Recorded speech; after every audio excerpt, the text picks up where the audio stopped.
আজান হয়ে গেল, এই 3 ঘন্টা ঘুমালাম। রাসূল সাল্লাল্লাহু আলাইহি সাল্লাম বলছেন কবরের সময়সীমা হলো 12 রাতের সমান।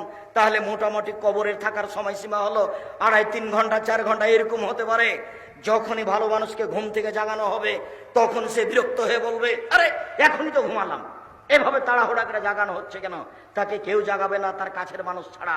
আল্লাহ রাসূল বলছেন নাম কানামাতিল আরুসে, তুমি ঘুমিয়ে যাও বাসর রাতের ঘুমানোর মতো, তুমি ঘুমিয়ে যাও বাসর রাতের ঘুমানোর মতো।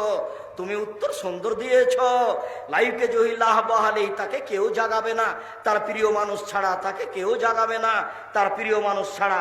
যখন জাগাতে যাবে তখন বিরক্ত হবে, এই তো ঘুমালাম তুমি জাগালে কেন?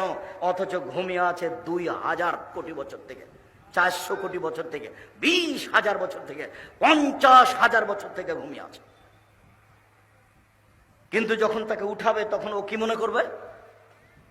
বুঝাতে পারলাম না, কেবলই ঘুমালাম তো বাসর রাতের সমান, এই তো ঘুমালাম। যদি ভালো মানুষ হয় তাহলে কবরের সময়সীমা বাসর রাতের সমান, আর যদি ভালো মানুষ হয় তাহলে বিচারের মাঠের সময়সীমা কতটুকু? 5-7 মিনিট 10 মিনিট, 1 ওয়াক্ত সালাত আদায়ের সমান।